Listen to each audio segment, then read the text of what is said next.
नमस्कार भक्तजनों, हर हर महादेव। आप सुन रहे हैं श्री शिव महापुराण कथा और आज हम प्रस्तुत करने जा रहे हैं श्री शिव पुराण की श्रवण विधि। यह अत्यंत पवित्र अंश श्री शिव महापुराण के महात्म्य खंड से लिया गया है, जहां सूत जी मुनि शौनक जी को बताते हैं कि शिव पुराण कथा श्रवण कैसे किया जाए, किन नियमों, किन भावों और किन सत्कर्मों के साथ, ताकि शिव कथा का परम अनंत दिव्य फल प्राप्त हो सके।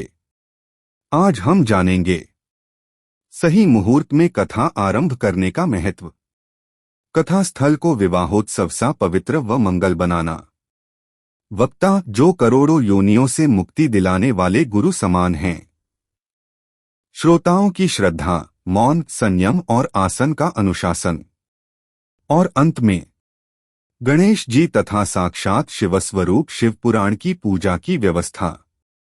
यह अध्याय बताता है कि कथा सिर्फ सुनी नहीं जाती, उसे साधा जाता है, उसे जिया जाता है। तो चलिए आरंभ करते हैं आज की यह दिव्य और मंगलमयी कथा, श्री शिव पुराण की श्रवण विधि। जय शिव शंकर, हर हर महादेव।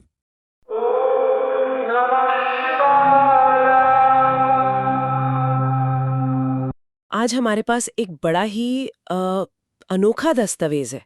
ये स्कंद पुराण का एक हिस्सा है जो हमें ये बताता है कि श्री शिव महापुराण को सुनने का सही तरीका क्या है। हाँ, सुनने का तरीका। और ये सिर्फ कहानी सुनने के बारे में नहीं है। नहीं, बिल्कुल नहीं। बल्कि उस कहानी को ग्रहण करने, उसे अपने अंदर उतारने की पूरी प्रक्रिया के बारे में।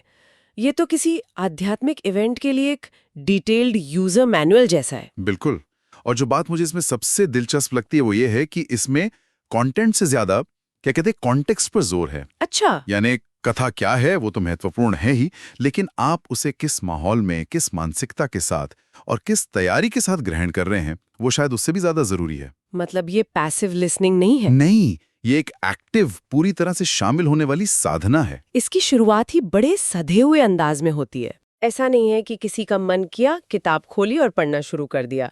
सबसे पहले, कथा शुरू करने से भी पहले, एक ज्योतिषी यानी दैवज्ञ को बुलाया जाता है, एक शुभ मुहूर्त निकालने के लिए। हाँ, और मकसद ये है कि एक बार कथा शुरू हो तो बिना किसी रुकावट के निर्विघ्न रूप से पूरी हो। यहीं से इंटेंशन या इरादे का महत्व साफ हो जाता है। आप पहले से ही एक ऐसा माहौल बना रहे हैं जहां सफलता की संभावना सबसे ज्यादा हो। और इसके बाद जो निमंत्रण की प्रक्रिया है वो भी बहुत खास है। हाँ, वो कोई छोटा मोटा व्हाट्सएप इनवाइट नहीं है। स्रोत कहता है कि देश देश में ये शुभ संदेश भेजा जाए। और निमंत्रण में एक बात और है जो आज के हिसाब से बहुत मायने रखती है। कौन सी? उसमें साफ लिखा है कि उन लोगों को खास तौर पर बुलाया जाए जो कथा कीर्तन से वंचित रह जाते हैं, जैसे कि स्त्रियां और शूद्र। हाँ, उस समय के सामाजिक माहौल को देखें तो ये एक बहुत बड़ा समावेशी इंक्लूसिव स्टेटमेंट है। बिल्कुल। ये ज्ञान को कुछ चुनिंदा लोगों तक सीमित रखने की बजाय उसे फैलाने पर जोर देता है। और निमंत्रण में एक और प्यारी बात है। बताइए। अगर किसी के पास मान लीजिए 9 दिन का समय नहीं है तो उसे कहा जाता है कि कम से कम 1 दिन के लिए ही आ जाओ। अच्छा। क्योंकि, और मैं यहां से कोट कर रहा हूं, इस कथा में क्षण भर के लिए बैठने का सौभाग्य भी दुर्लभ है। ये दिखाता है कि अनुभव की हर एक बूंद कीमती है। तो माहौल ऐसा बनाया जा रहा है कि ये कोई निजी पाठ नहीं, बल्कि एक बड़ा सामुदायिक उत्सव है, एक फेस्टिवल जैसा। हाँ, एक ऐसा फेस्टिवल जिसमें हर किसी का स्वागत है और हर किसी के समय की इज्जत है। चलिए अब जगह की बात करते हैं।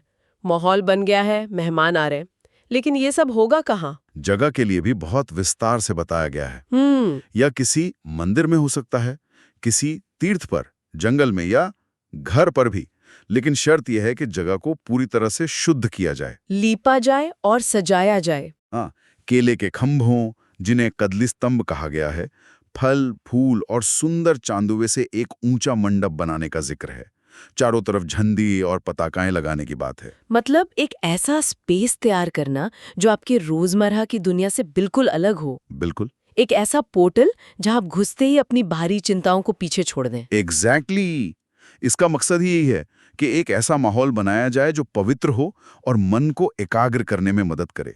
जब आपका बाहरी वातावरण शांत और सुंदर होता है तो आपके मन के अंदर भी शांति लाना आसान हो जाता है। इसी सिलसिले में एक तुलना की गई है जिसने मुझे सच में चौंका दिया। कौन सी? सुनने वाले की मानसिक स्थिति की तुलना एक शादी के फंक्शन से की गई है। श्लोक कहता है, विवाहे यादूषम चित्तम तादृशम कार्यमेव हे।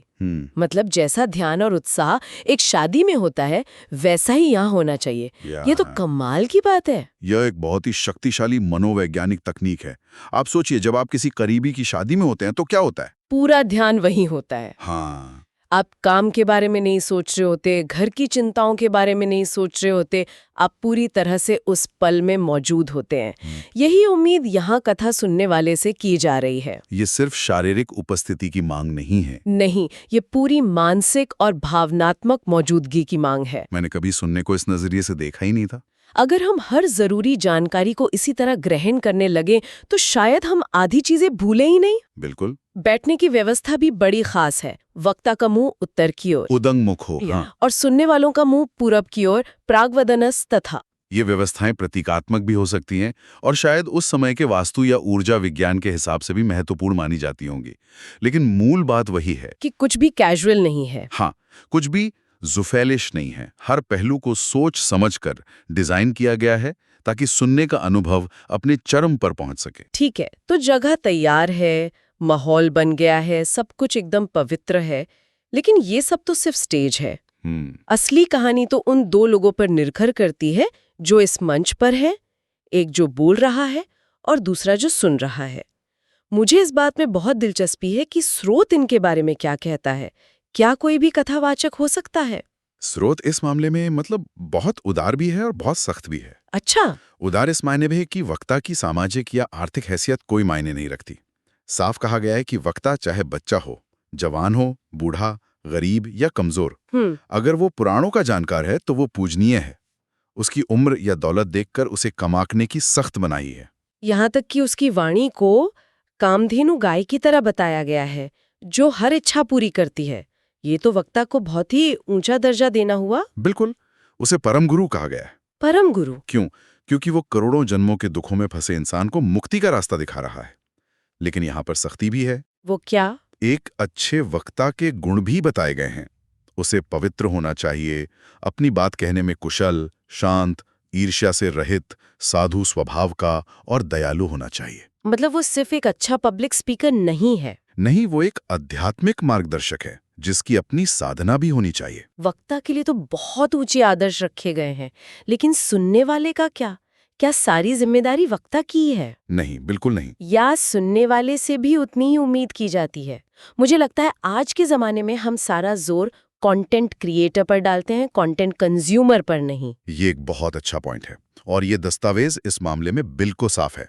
जिम्मेदारी 50-50 है। तो सुनने वाले के लिए क्या शर्त है? सबसे पहली शर्त है शुद्ध मन, श्रद्धा और भक्ति।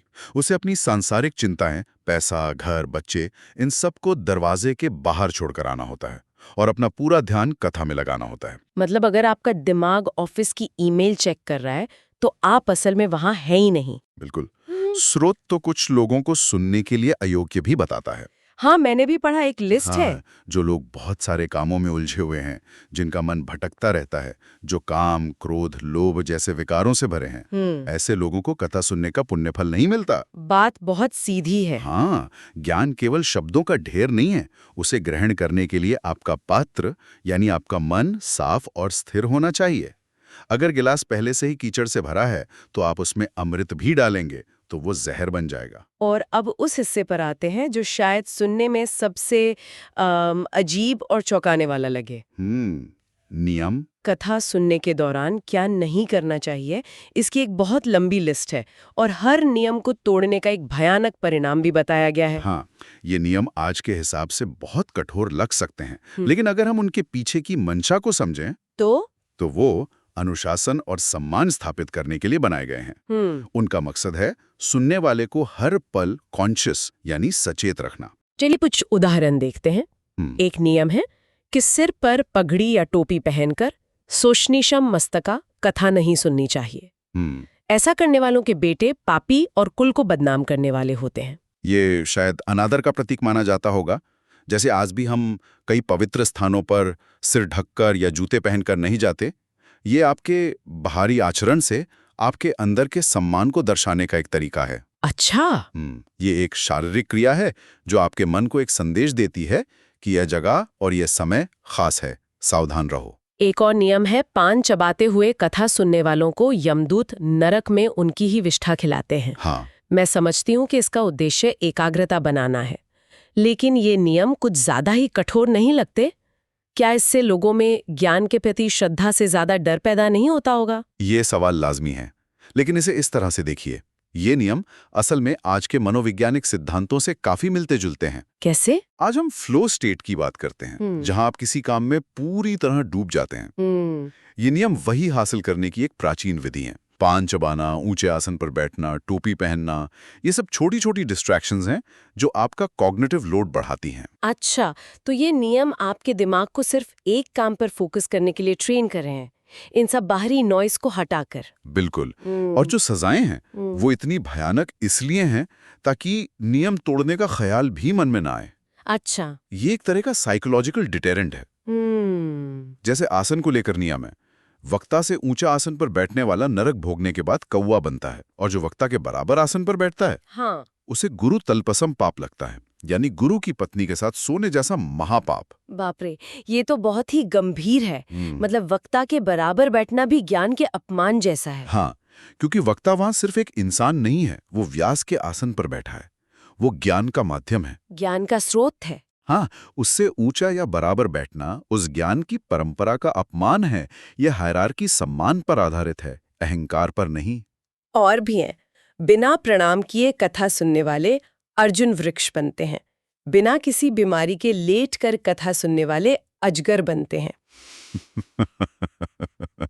मतलब अगर आज के जमाने में कोई बिस्तर पर लेटकर ये चर्चा सुन रहा है, तो पुराणों के हिसाब से उसका भविष्य कुछ ठीक नहीं है। खैर, मजाक अपनी जगह, लेकिन ये दिखाता है कि वो अटेंशन को कितनी ज्यादा कीमत देते थे। लेटना आराम की मुद्रा है, सजगता की नहीं। सही बात है। और एक बहुत जरूरी नियम है कथा की निंदा करने वालों के लिए। कहा गया है कि वे 100 जन्मों तक दुख भोगकर कुत्ते का जन्म पाते हैं। और विघ्न डालने वाले? जो कथा में विघ्न डालते हैं वो करोड़ों साल नरक भोगकर गांव के सुअर बनते हैं। तो ये सारे नियम असल में एक ऐसा अदृश्य किला बना रहे हैं जिसके अंदर ज्ञान का आदान प्रदान पूरी पवित्रता और गंभीरता से हो सके।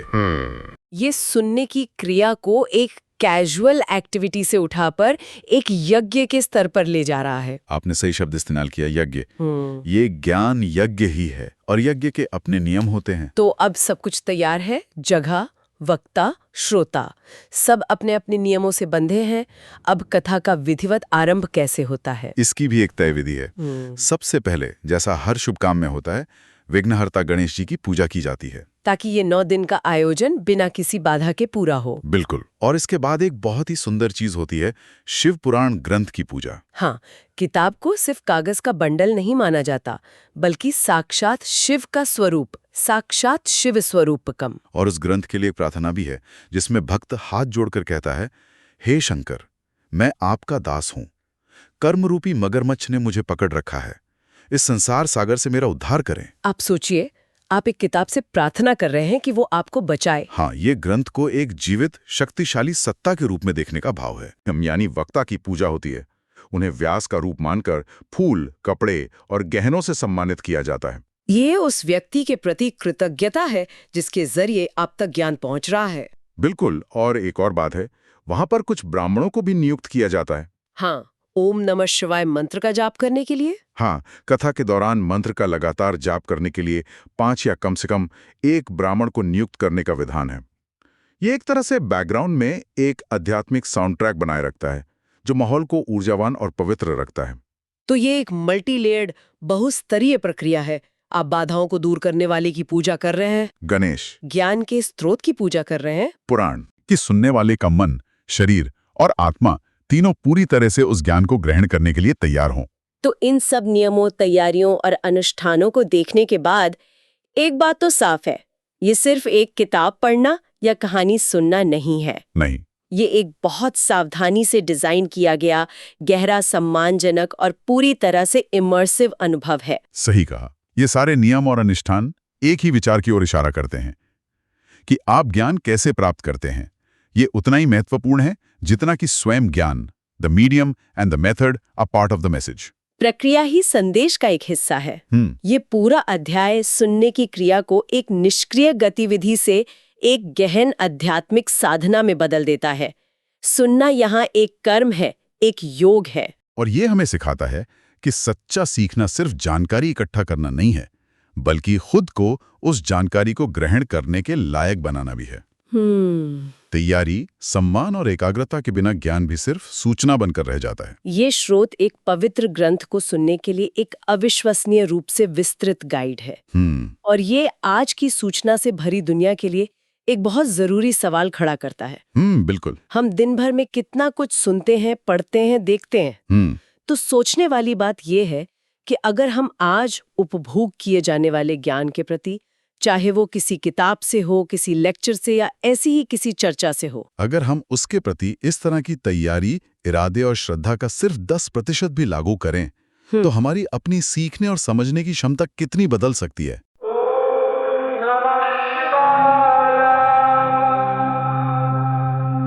तो भक्तजनों, आज आपने श्रवण किया श्री शिव पुराण की श्रवण विधि। सूत जी ने बड़े सरल शब्दों में समझाया कि कथा श्रवण कोई साधारण कार्य नहीं, यह एक यज्ञ है, एक साधना है, जो श्रद्धा, अनुशासन और पवित्रता से ही सिद्ध होती है। यदि कथा को उचित रीति से सुना जाए तो वह पापों का नाश करती है, जन्म जन्मांतर के दोष मिटाती है और मनुष्य को शिवधाम के मार्ग पर आगे ले जाती है। कथा के अंत में करने वाली गणेश पूजा और शिव पुराण की आराधना हमारे जीवन के विघ्न, दुख और कष्टों को जड़ से काट देती है। यदि आपका हृदय आज की कथा से स्पंदित हुआ हो तो इसी श्रद्धा के साथ अगली बार भी जुड़िए, क्योंकि शिव कथा का फल वही पाता है जो निरंतर सुनता है, जो एकाग्र होकर सुनता है और जो भक्ति से सुनता है। अगली कथा तक शिव कृपा आप सब पर बनी रहे। नमः शिवाय। हर हर महादेव।